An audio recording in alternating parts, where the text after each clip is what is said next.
Yo les Schwab Boys, bienvenue dans cette nouvelle vidéo. Projet de l'été, dirons-nous. Si jamais vous avez des envies particulières de type prendre un tracteur tondeuse, le swapper, faire une prépa complète sur le moteur, faire un stage infini dessus, bah vous êtes au bon endroit. Commençons par le commencement. J'ai ratonné 3 tracteurs tondeuses épaves. Mais grosso modo, il y a 3 degrés d'épavitude. En premier, on a le plus fracasse de tous. Alors celui-là, il est voué à finir à la déchette. Je vais pas cracher dans la soupe parce que c'est un copain qui me l'a donné gratuitement. Donc merci Louis. Il me l'a donné simplement parce que le moteur, c'est le moteur que je recherche. C'est un V-Twin Briggs & Stratton. Donc voilà, le moteur, on va essayer de le refaire, le préparer. Mais qu'est-ce qu'ils font les pompons? Vous faites quoi les pompons? Voici le deuxième qui est le plus pimp et le plus fancy de tous. Donc moi j'adore sa petite bouille là. Il fait vraiment vintage Westwood du Texas. Moi j'adore, il est extra pimp. Le châssis est bien chubby, bien rigide. Le moteur il est Redmore. Oh, les hirondelles elles ont chié pile au bon endroit, c'est magnifique. Et yeah boy, c'est la campagne. La boîte, elle est bloquée en parc, donc je ne peux pas le déplacer. Par contre, les roues sont en bon état. Et moi, ce qui m'emmerde le plus, c'est qu'il n'y a pas de plateau de coupe. C'est celui-là qu'on va préparer par la suite, parce que c'est la meilleure base. Et enfin, celui-là, qui est le moins fracasse des 3, et surtout qui possède encore les lames de coupe. Et moi, tout ce que je veux, c'est couper mon gazon. Donc, celui-là, on va le refaire partir dans un premier temps pour que je puisse couper mon herbe. Pendant que j'en ai un qui sera fonctionnel et que je pourrai couper mon herbe, je vais préparer le deuxième. En gros, ce que je veux faire, c'est swapper celui-là en V-Twin, le passer en injection électronique, lui rajouter un plateau de coupe, un attelage et faire un truc ultra pimp, tuning et fonctionnel à la fois pour tondre mon gazon. Mais dans un premier temps, vu que ça sera un gros projet, il m'en faut un qui fonctionne là maintenant tout de suite. Allez, c'est parti, on va pas chercher midi à 14h et on va essayer de le faire démarrer. Donc là, il n'y a pas la batterie, je vais essayer de la brancher, puis on verra ce que ça dit déjà. J'ai vraiment hâte de préparer ces V-Twin là et les passer en injection élec, launch control pour tondre son gazon avec conversion éthanol flex fuel, bien sûr, c'est la base. Comment je vais faire pour pas faire de court-circuit, moi ?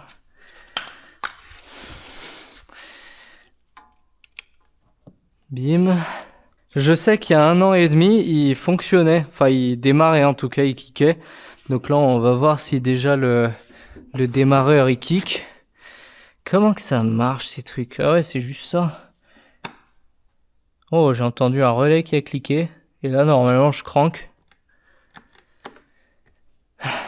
La pédale, je l'ai tirée à fond. Et ça ne crank pas. C'est super, voilà, ça commence super bien, plus qu'à voir d'où vient le courant et où il va. Normalement, ces moteurs, c'est vraiment pas sorcier en fait.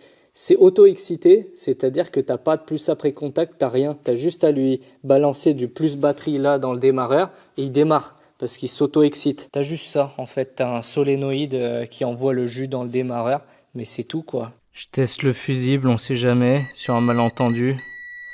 Le fusible fonctionne. Bon voilà, super. C'est relativement bidon, mais c'est déjà vite saoulant parce qu'en fait, je me rends compte que sur ces merdes là, t'as des sécurités partout. T'as une sécurité si t'enlèves le bac à strap à l'arrière. T'as une sécurité ici si ton siège est rabattu.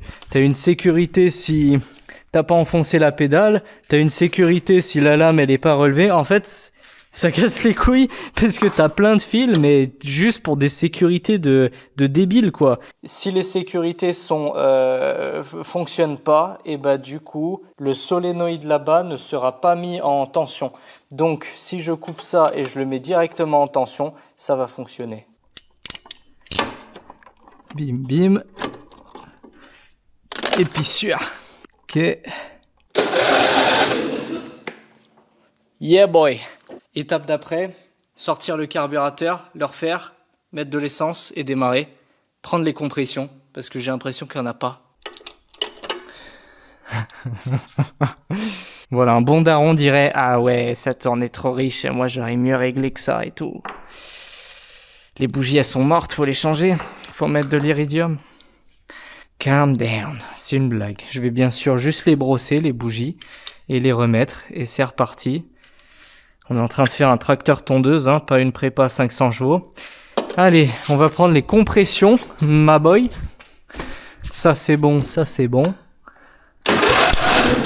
Oh, calm down. Oh, oh, 10 bars. Mais c'est énorme.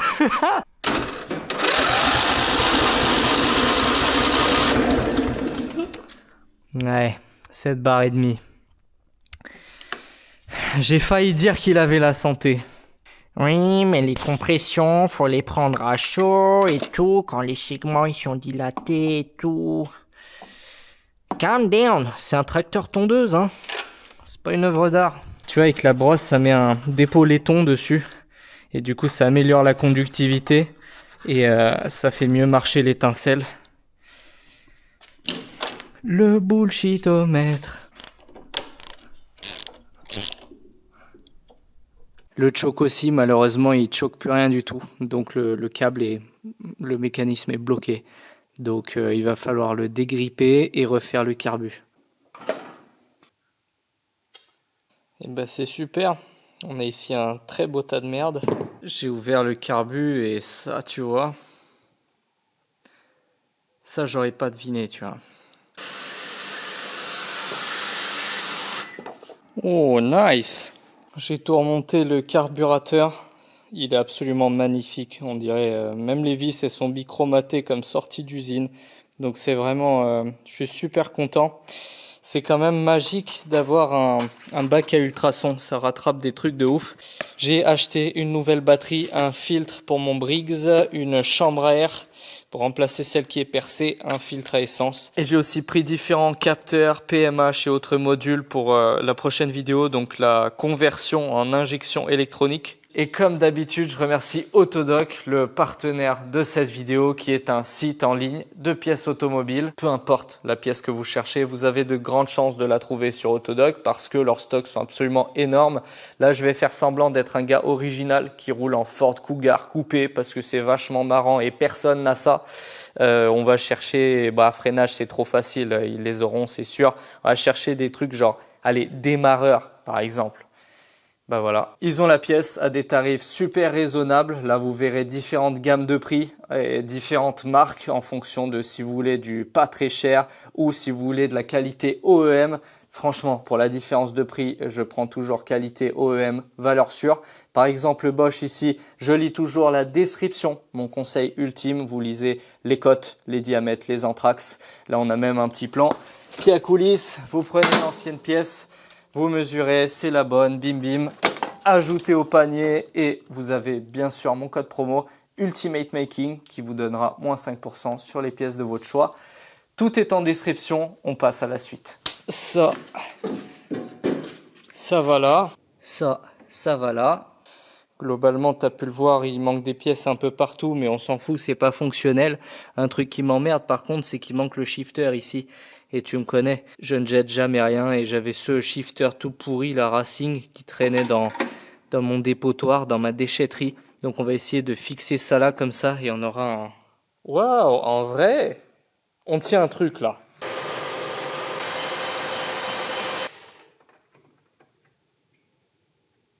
Sur le levier, j'ai fabriqué un adaptateur. Ça, bim bim comme ça, hop. Ok. Oh yeah, daddy. Regarde ce qui a marqué Racing.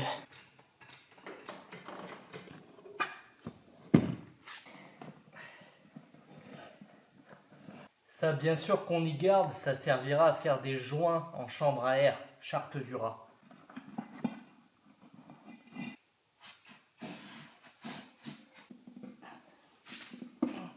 Oh la pute. Vas-y. Putain!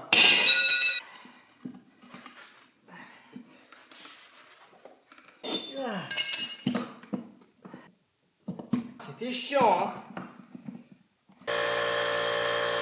Je suis un gros connard. En remettant ça, j'ai dû pincé la chambre à air, elle a dû se faire découper contre la ferraille. Il faut tout recommencer.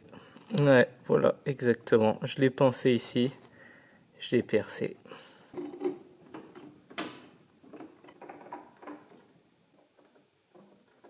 Je voulais faire la vidange qui n'a pas dû être faite depuis 20 ans. J'aurais aimé dire que c'était une formalité et en fait c'était une catastrophe. Parce qu'en fait, tu vois ici, il y avait une rallonge. Une rallonge pour que tu vidanges là sur le côté et non pas comme je viens de faire. C'est-à-dire en mettant de l'huile sur la poulie, la courroie et détrempant tout le plateau. Mais malheureusement, le bouchon de vidange, il était soudé à son hôte, donc j'ai dû le sortir à l'extracteur, donc il y a ça qui est venu avec, donc j'ai fait une putain de piscine.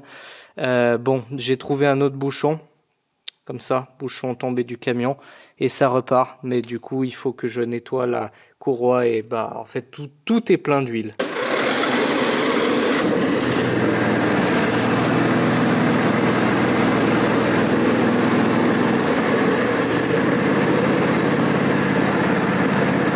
Coucou Poulette, alors comme tu peux le voir j'ai changé le pneu donc j'ai pas filmé parce que c'était chiant.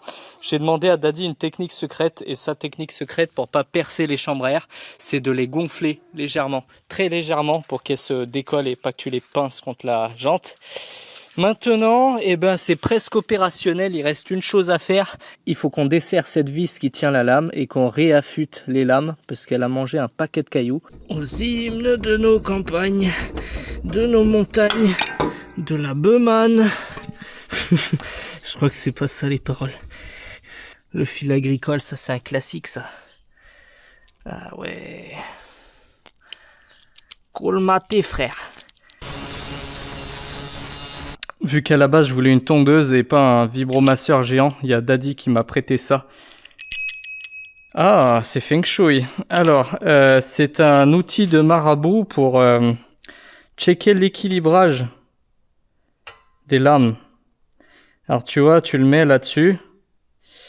Et là, t'attends les commentaires de Jean-Michel Bureau d'études qui va te dire que oui, mais c'est un équilibrage statique, c'est pas du dynamique. Et on voit clairement que rien du tout en fait. Rien du tout. Ah ouais, il part en arrière comme ça. Ça veut dire que là, de ce côté, l'arrière est plus lourd que l'avant. Ok, pas mal. Ouais, c'est mieux que tout à l'heure. On remonte.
Yeah boy, ça c'est la puissance du V-Twin, il est incroyable, il n'y a rien qui ne l'arrête. Très content d'avoir flashé sur ce moteur depuis pas mal de temps maintenant. Ça peut vous paraître ridicule, hein, mais ceux qui me suivent depuis longtemps, vous savez que c'est un peu un rêve de gosse. Ça fait bientôt 10 ans que je rêve d'en avoir un moteur comme ça, en V-Twin. Mais bon, faut pas que j'abuse, mon vrai moteur de rêve ultime, c'est le V-Twin diesel. Et il y a aussi le Boxer, le Flat 2. Briggs & Stratton en 19,5 chevaux qui est incroyable. Mais bon, écoute, là j'ai 2 Vanguard et on a un deuxième à sauver, donc le vrai projet commence maintenant. On va commencer par sortir cette grosse... Oh là! Oh putain, cette porte aussi, il faut que je la refasse. Ah super, manque un gond. Alors pas sûr que j'y arrive pour le coup. Ah, c'est trop marrant, il casse. Ah, heureusement j'ai fait le vaccin contre le tétanos. Oh. Apparemment les Stiga c'était des trucs quali du matériel professionnel à l'époque. Ouah, dommage qu'il a été aussi maltraité. Je vais essayer de récupérer le plus possible de pièces. Par exemple, vu qu'il coupe en deux, il y a peut-être moyen que je fasse une remorque avec l'une des deux moitiés, tu vois. Quand je disais qu'il coupe en deux, c'est de ça que je voulais parler. Tu vois, il y a une articulation ici qui sépare les deux parties. Donc en fait, il casse comme ça pour prendre des virages. C'est vraiment particulier comme conception, mais ça m'arrange beaucoup parce que tu connais la charte du rat. On va essayer de recycler le plus de pièces possible. Avec la partie arrière ici, une fois que j'aurai viré le moteur, je pense que je vais faire une benne. Tu vois, une petite benne qui va benner comme ça et pour transporter de la merde, tout simplement. Et pour la partie avant, vu que là, il y a un emplacement de siège de pimp, ici, je pourrais mettre des commandes hydrauliques. Là, mes pieds, un groupe hydraulique avec un moteur. Et devant, je fais un bras de pelleteuse. Comme ça, genre, j'ai une remorque pelleteuse sur mon tracteur tondeuse que je tracte en fait avec une boule. Donc ça pourrait être une dinguerie. Et c'est un peu ce genre de projet qui m'ont toujours fait kiffer et qui fait l'essence de ma chaîne YouTube. Les projets à la roumaine où tu prends des trucs qui coûtent rien, tu braques une déchetterie, tu récupères des tas de merde. Et avec les tas de merde, tu les assembles pour essayer de fabriquer des trucs plus ou moins utiles. Et voilà, au final, c'est ça qu'on a perdu sur YouTube. Je pense que vous êtes d'accord avec moi. Maintenant, YouTube, c'est toujours plus, toujours plus gros, toujours plus waouh, toujours impressionné. Calmons-nous, en fait. Ça part en couille, ça devient la télé. On s'en bat les couilles. On regarde pas YouTube pour faire des projets de la télé, en fait. On n'a pas tous 100 000 balles pour faire des projets de zinzin. On s'appelle pas tous MrBeast. Moi, c'est ça qui me tient à cœur. Les projets un peu tout pourris qui parlent à tout le monde, que tout le monde peut être inspiré par ça. Et en fait, des gens normaux. Allez, trêve de philosophie. Dites-moi ce que vous en pensez sur mes réflexions en commentaire. Et sur ce, on va tomber ce moteur et on va essayer de le sauver.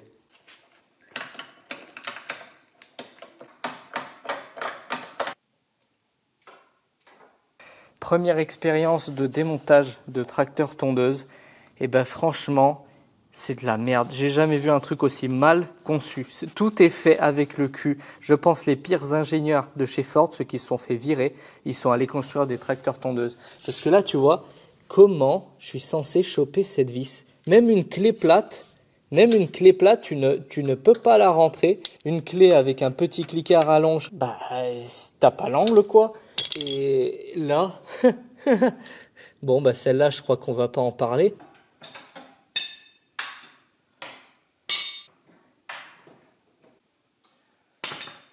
Inaccessible. Ah!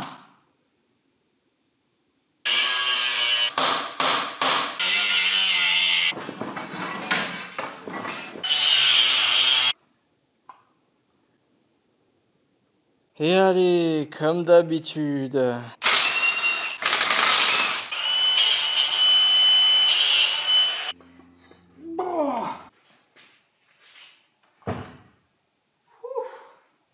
Yeah boy. Regardez-moi cette beauté. Ce moteur est magnifique. Et ben voilà les gars, on y est. Je peux pas dire que c'était simple parce que j'ai dû démonter l'intégralité du tracteur tondeuse et disquer la plupart des trucs pour pouvoir le sortir. Extrêmement mal branlé, Stiga c'est de la merde. Et là je viens de constater un truc qui me fait pas plaisir. C'est que là il y avait même pas la bougie. C'est-à-dire que ce cylindre, bah, il est resté à l'air libre pendant peut-être 15 ans, j'en sais rien, vu la gueule du moteur. Donc ce que je vous propose, c'est un petit démontage, réfection, remontage et redémarrage de ce moteur, en espérant qu'il soit sauvable, façon Chili Boy, façon musique classique. C'est parti.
Reste plus qu'à tomber les bielles.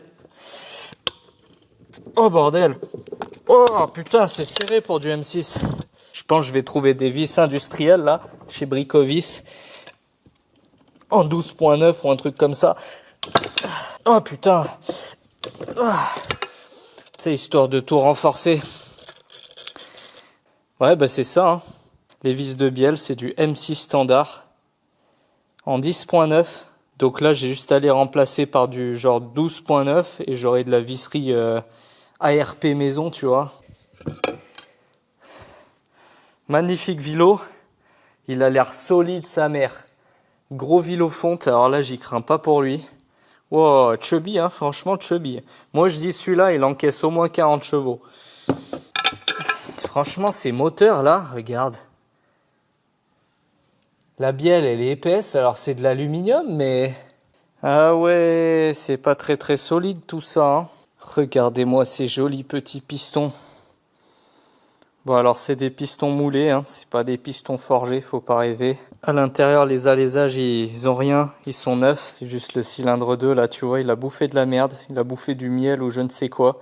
Et il s'est complètement colmaté, ça a bloqué les soupapes, les segments, tout est mort. C'est pour ça qu'il tournait plus, mais sinon il est tout neuf. Donc nettoyage, vis ARP du ghetto avec du visserie 12.9 et on verra ce qu'on en fait. La charte du rat, tu connais, on dégaine le fameux outil fait maison là pour soupaper. C'est rejoint avec un tuyau découpé soudé dessus. Là, bim bim comme ça. Et on sort les demi-lunes.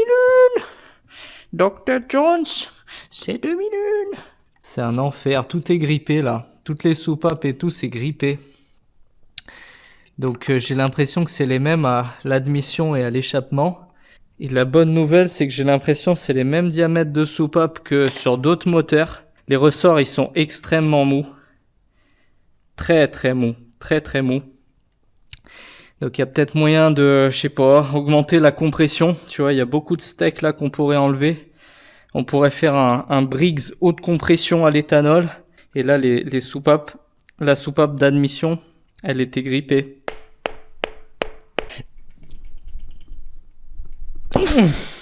Ouah. Ouah. Ouais, elle était collée dans son siège. Bon bah, petit nettoyage hein, qui s'impose quand même. Je me dis j'aimerais bien faire une petite prépa, tu vois, avec des ressorts renforcés, des soupapes faites maison, tu sais.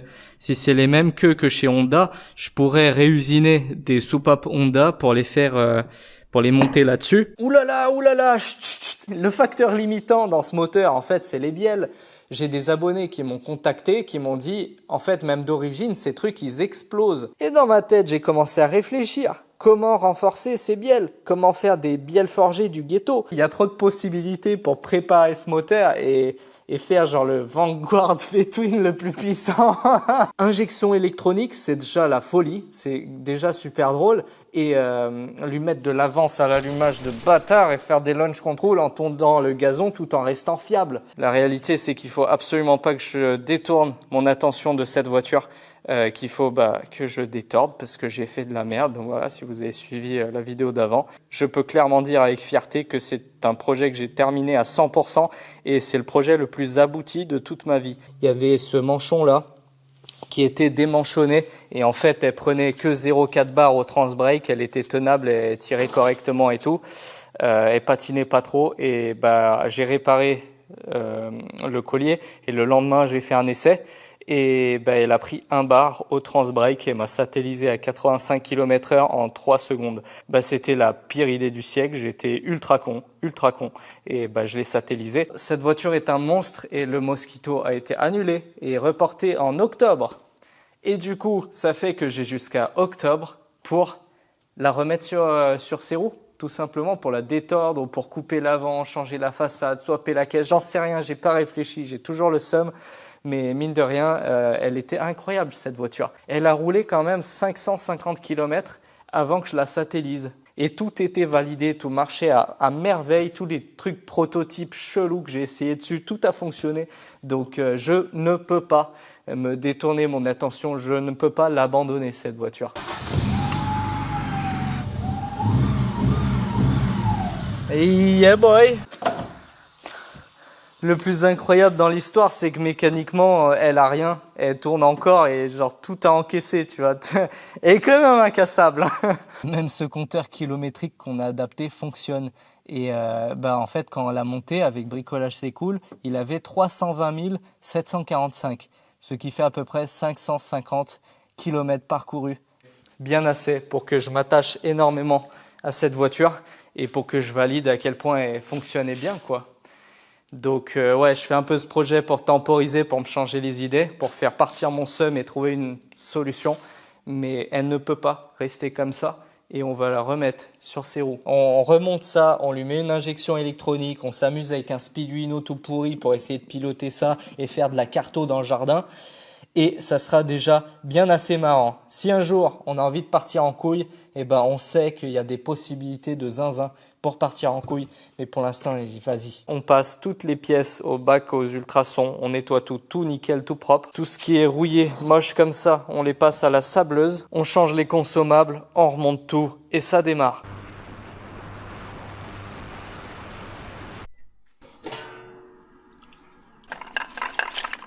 Sans me fouler, j'ai légèrement nettoyé les culasses, donc je les ai balancées telles quelles aux ultrasons. C'est sorti relativement propre, voilà, c'est pas une œuvre d'art, on n'en a rien à cirer.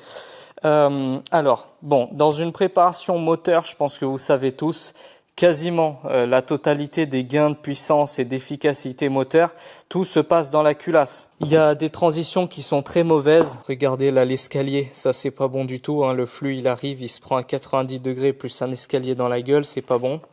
Enfin ça marche, hein, mais c'est pas optimal on va dire.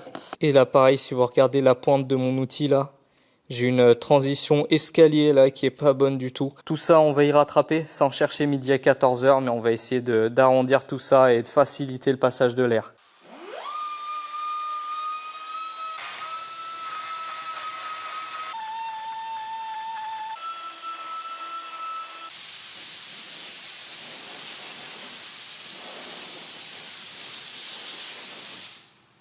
Voilà ce que ça donne le porting, donc c'est pas une œuvre d'art, hein, je le rappelle, je suis pas en train de faire une Hayabusa, mais j'ai nettement corrigé les ports au niveau de l'admission et l'échappement, donc il y a plus de marche, il y a plus d'angle, sans pour autant les ouvrir comme un connard parce que ça servirait à rien.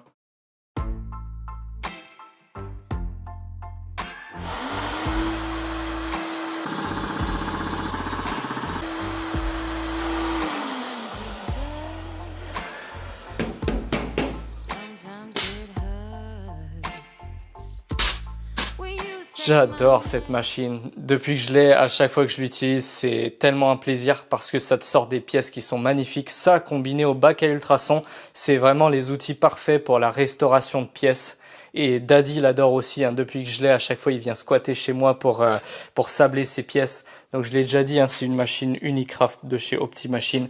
Voilà, vous avez toujours 10% sur tout le site Optimachine si vous avez besoin de matériel atelier comme d'habitude. Lien en description. Ils ont même refait le site internet, maintenant il est magnifique. Mais je précise quand même, pour pas faire de faux espoirs, une sableuse, s'il n'y a pas un compresseur qui suit derrière niveau débit, ça sert pas à grand chose. Donc voilà, ce compresseur, gros investissement, il coûte 2000 €, mais c'est une tuerie. Il alimente tout l'atelier avec un débit de malade. Yeah boy, regardez-moi ça. C'était un tas de rouille, maintenant c'est magnifique. Donc plus qu'à peindre, peinturation et on a une poulie neuve. On fait avec ce qu'on a. Il me reste des vieux fonds de peinture Spectrum de chez Action, mais j'ai pas de primaire et sans primaire ça tient pas. Alors, du coup je vais balancer un petit peinture. Ça c'est le rouge Iveco. C'est un fond de rouge Iveco. Ouf.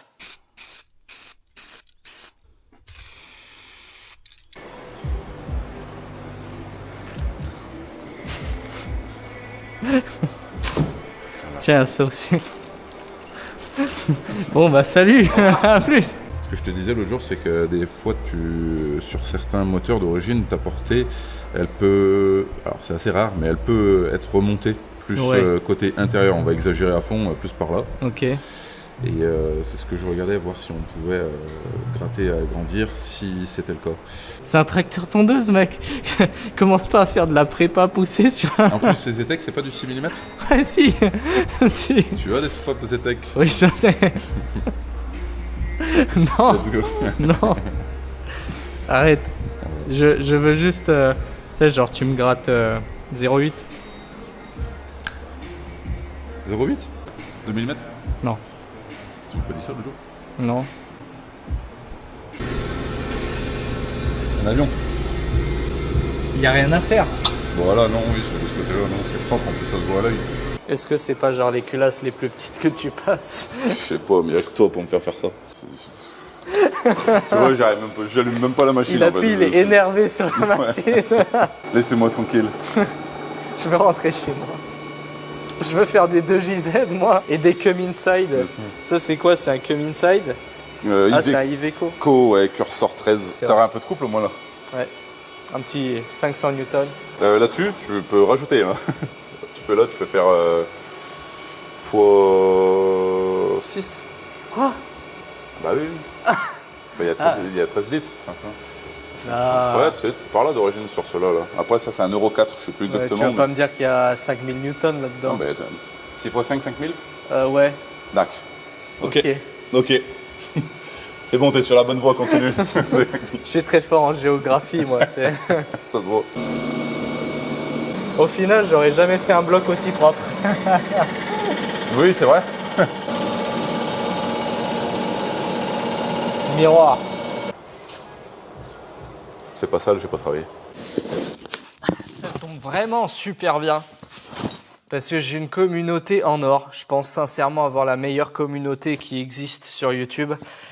J'ai un abonné qui a un Vanguard cassé et qui m'a du coup envoyé toutes les pièces détachées de son moteur. Donc ça fera de la pièce de rechange pour faire des expériences bizarres sur le mien. 2 culasses de rechange pour faire des expériences bizarres. Pompe à essence, carter, des trucs très importants aussi comme par exemple bielle piston de rechange. Tu vois, magnifique, parfait. Donc là je suis super content parce qu'on pourra faire des essais chelous. Et là, ce que je vous disais, regardez, moteur d'origine, le mec il tondait son gazon tranquillement pépouze chez lui et la bielle elle a décidé de se satelliser. C'est un gros point faible sur ces moteurs parce que ça doit être du moulage silicium bien merdique et la bielle elle éclate en plein de morceaux, elle est très cassante et ça donne ça. Voilà, et ça emporte le piston, les chemises, ça satellise le moteur. Bien sûr un doux mot d'amour. Merci à toi, je le lirai tout à l'heure hors caméra. Et attends, qu'est-ce que j'ai pas genre une deuxième... Voilà. Deuxième bielle. Et oui, parce que lui-même avait acheté du rechange, mais vu que son moteur avait trop explosé, c'était pas sauvable, si j'ai bien compris. Donc, vu qu'on a 2 bielles en rab, potentiellement que je pourrais tenter des trucs très peu catholiques. Vu que on a des bielles de rechange, je peux me permettre de faire des sombreries, voilà, des trucs que même un Pakistanais n'oserait pas faire. On va découper des formes en aluminium, comme ça, qui vont se glisser là, dans la bielle.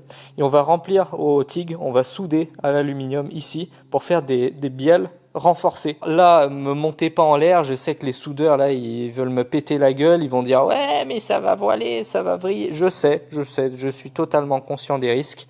C'est pour la science. On va brider ça, on le remplit, on voit. Sans transition, j'ai essayé hors caméra de souder la bielle qui était pétée pour pas en sacrifier une propre. Et il s'avère que c'est vraiment le pire alliage que j'ai vu de ma vie. Voilà, j'ai jamais rien vu d'aussi dégueulasse. C'est d'une porosité, le truc qu'ils font à 400 degrés, c'est un scandale, c'est vraiment de la merde. Donc je comprends pourquoi ces bielles cassent. Parce qu'en fait, le matériau qu'ils utilisent, c'est les fonds de poubelle. C'est vraiment de la merde. Vu que la fraiseuse ne fonctionne pas et je peux pas utiliser ma tête à alaiser parce que j'ai une grosse tête à alaiser pépite, tu vois, pour celle-là, mais sur la petite fraiseuse, j'ai pas les outils nécessaires. Donc, on va pas pouvoir usiner des bielles faites maison pour le moment et je suis contraint d'utiliser les bielles d'origine. Donc, on va remonter le moteur tel quel et on va arrêter de chercher la performance. Mais tu le connais à chaque fois, il finit par se laisser tenter. Franchement, à peine j'ai touché ce truc avec la torche, j'ai compris que je pouvais pas me permettre de remonter ce moteur avec les bielles d'origine. Et du coup, qu'est-ce qui s'est passé? J'ai acheté des bielles, taille et masse, tout droit venu des États-Unis. Donc j'ai acheté ça chez Arc Racing, 300 balles. 300 balles les deux bielles, donc 150 balles la bielle avec les frais et tout. 2 jours ouvrés la livraison, j'ai commandé ça vendredi dernier, on est mardi. Incroyable, très très belle pièce, je peux pas dire que je regrette. Ouais, putain, il y a même de la visserie ARP incluse et c'est des trucs à coussinet. Donc ça veut dire que si tu baises le coussinet, tu peux les racheter, c'est l'avantage. Ouais, bon, écoute, je me réconforte en me disant que c'est peut-être pas un projet à 0 € comme j'avais dit que j'allais faire, mais c'est un projet à 400 €, voilà, parce que 300 balles de bielle et 100 € de pièces AliExpress pour l'injection électronique, et le reste on utilise les moyens du bord. Ça, c'est juste la pièce qui me manquait pour m'amuser avec ce projet. Ça me pendait au nez. Ce qu'on va faire, c'est qu'on va les monter sur les pistons. Et puis on va faire la métrologie du bloc et on remonte tout.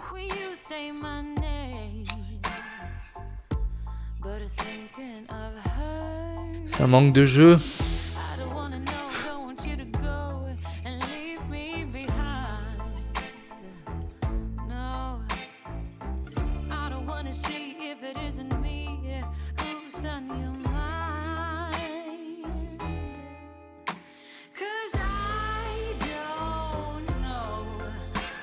Parfait.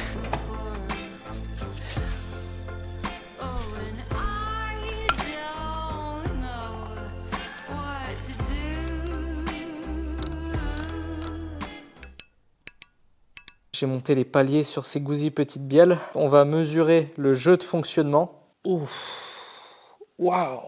Micromètre d'alésage. On vérifie le zéro, l'étalonnage. Parfait, 0. 37,07 centièmes et le vilo est à 37,01. Donc on est à 6 centièmes de jeu fonctionnel sur les bielles, ce qui est large mais acceptable. La cote nominale des alaisages c'est 68 mm. Donc là j'ai ratonné des cales et talons, tu vois. Donc là je fais un 60 plus un 8 comme ça. On nettoie bien. Oui, je prends un chiffon qui était par terre. Et alors, on nettoie bien les surfaces. Et là, on règle notre palmer. On fait le 68 mm. Voilà, on étalonne. On enlève les cales. Et maintenant, on va régler le 0 de l'alésomètre. Et maintenant, on va inspecter donc les alaisages. On va commencer par là où il est censé avoir le plus de jeu. Et au point le plus haut, là, j'ai 3 centièmes, 2 centièmes, 1,5 centième. Ouais, bah normal, hein. Il y a une conicité, donc plus on descend, plus on est juste. Ensuite, on prend les diagonales, 3 centièmes. Voilà, donc là, on a un maximum de, allez, 4-5 centièmes. C'est pas grand chose, hein. Les cotes origine, la tolérance c'est jusqu'à 1/10 de battement. Bon, celui-là est plus large que l'autre, donc là on est déjà à 5 centièmes, 4 centièmes, 4 centièmes. Ok, bah écoutez, ce moteur, comme j'avais dit, il est plutôt propre. Donc là on est à 4 centièmes et 5 centièmes au maximum, avec une moyenne de genre 3. Donc on est totalement dans les clous. Et quitte à se branler, autant y aller à fond. Et on va prendre les diamètres des jupes des pistons, tu vois. Parce que maintenant que j'ai les outils pour le faire, bah pourquoi m'en priver, tu vois. Tout ça, c'est des outils de métrologie que j'ai ratonnés sur Facebook Marketplace, 67,91. Si je monte un peu sur le piston, là je suis à 67, 86, 87. Tu vois, donc là on a 4 centièmes de conicité. Et c'est totalement normal qu'à froid, un piston soit légèrement conique, donc plus étroit en haut et plus large en bas, parce que lorsque le haut va chauffer beaucoup plus que le bas, c'est là que se produit la combustion, il va se redilater et se mettre à peu près d'aplomb.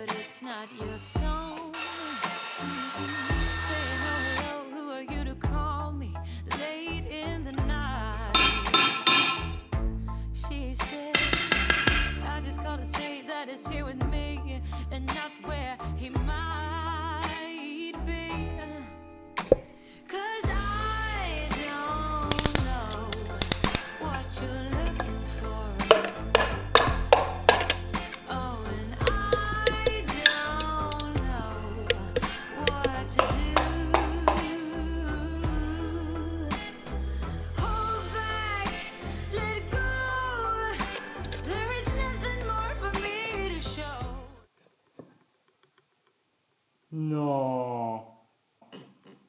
Mais non, putain, mais non. Acheter des pièces racing. Voilà. J'ai dû tailler dans le bloc, dans les cylindres.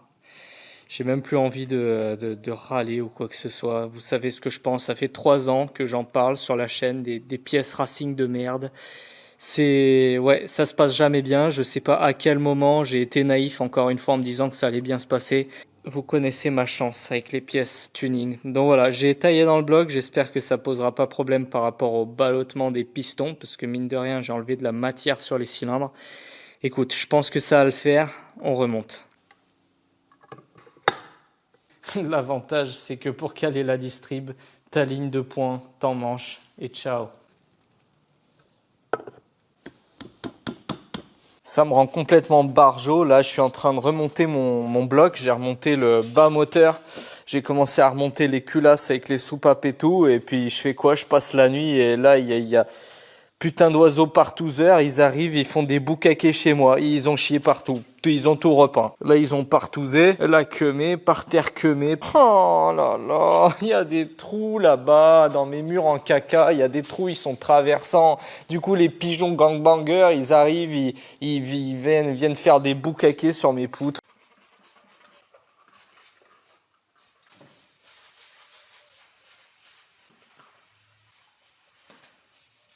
Ce truc-là, c'est quand même quelque chose.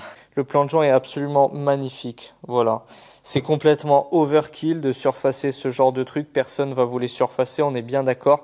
La seule raison pour laquelle je l'ai fait, c'est parce que j'ai des soucis avec le joint de culasse. Je vous explique. D'origine, il y avait ce joint MLS, super qualité, incroyable. Voilà, il date de 1997. Tu te doutes bien qu'il faut que je le change vu qu'il n'y a plus le revêtement dessus.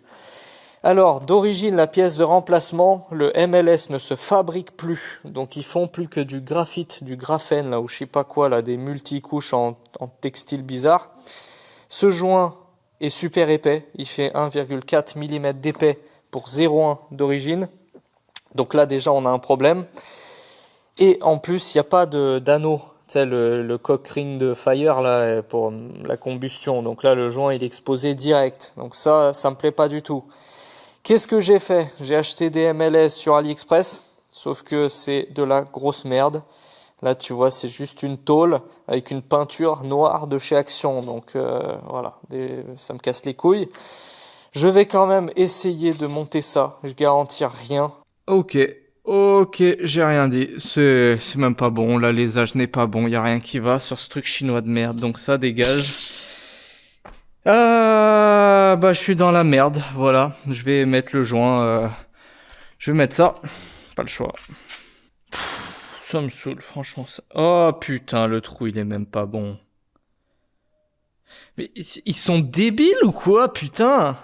C'est parti pour faire des jeux à gratter. Ah là là. Je prends les anciens joints de culasse avec le revêtement qui s'est barré là. J'enlève tout, je racle, je les mets au propre et ensuite je les remonte avec de la loctite. Voilà. Mon plus grand rêve dans la vie, c'est que même quand je fais un truc simple, ça se passe bien. Ça se passe jamais bien. La loi de Murphy, hein, tu connais.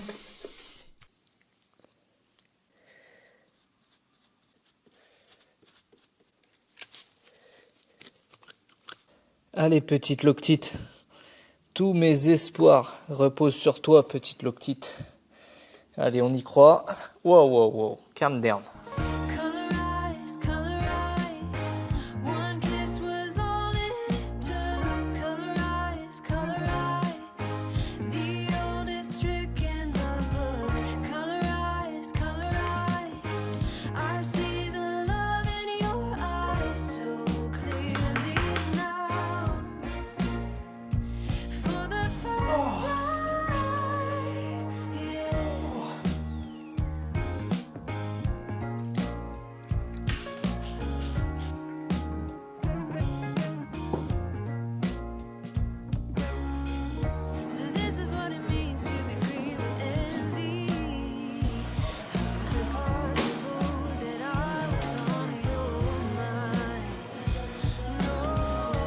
Ça là, brave moteur, franchement brave moteur, mais nul, éclaté, que le swap commence.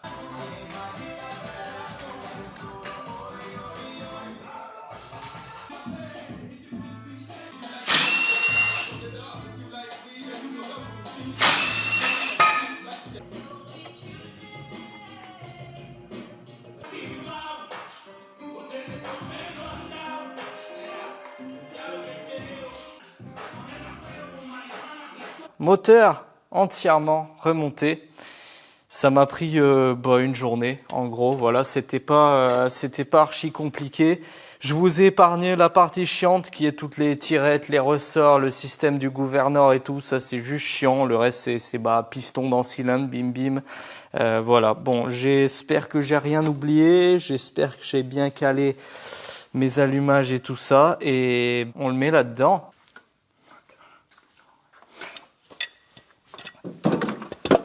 Ah, c'est quand même plus simple que de swapper une voiture, hein.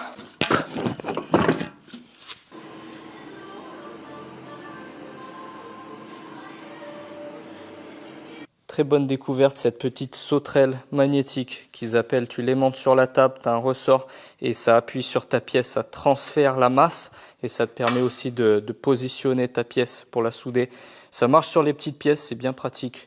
Support de torche aussi, et ça c'est des broutilles, hein, c'est Pellicraft qui les revend si ça intéresse les soudeurs. Le plateau des tracteurs tondeuses, il a plein de trous différents pour différents types de moteurs. Donc en fait c'est un peu comme préparer une Volkswagen, c'est tu prends un moteur, tu le mets dedans et ça rentre et les trous s'alignent. Donc j'ai rien eu à faire, mis à part rallonger ce conduit de vidange d'huile.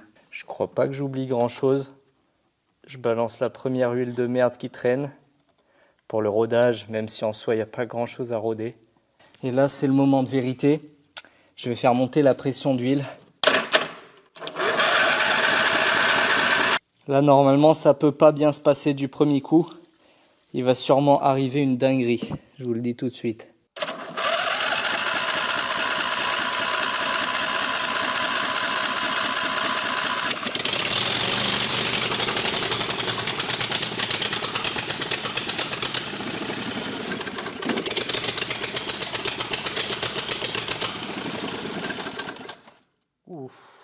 Ouah, j'ai eu du mal à l'éteindre avec le coupe-circuit là. Il voulait repartir. Écoute, c'est bon signe, ça veut dire qu'il a de la compression et qu'il a la patate. Allez, on refait une tentative juste parce que c'était marrant.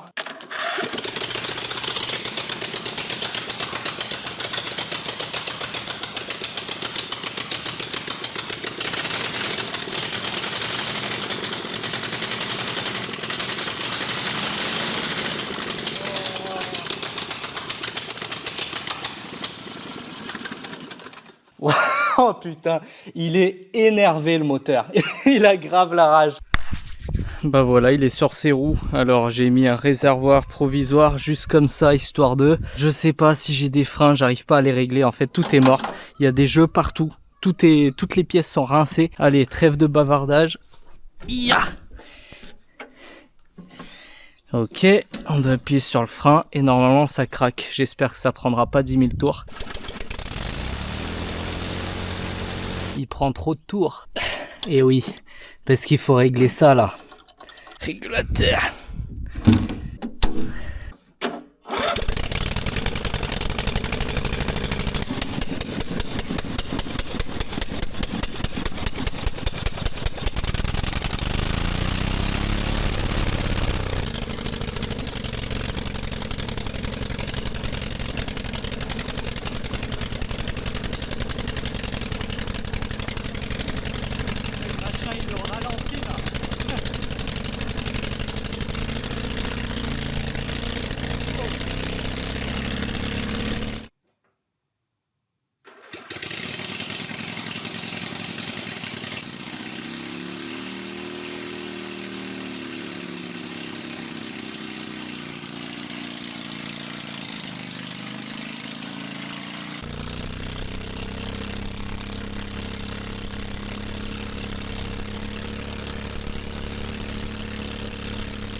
Moi j'appelle ça une victoire, je suis super content, c'est magnifique, mais bon, on va pas faire du bruit pour faire du bruit.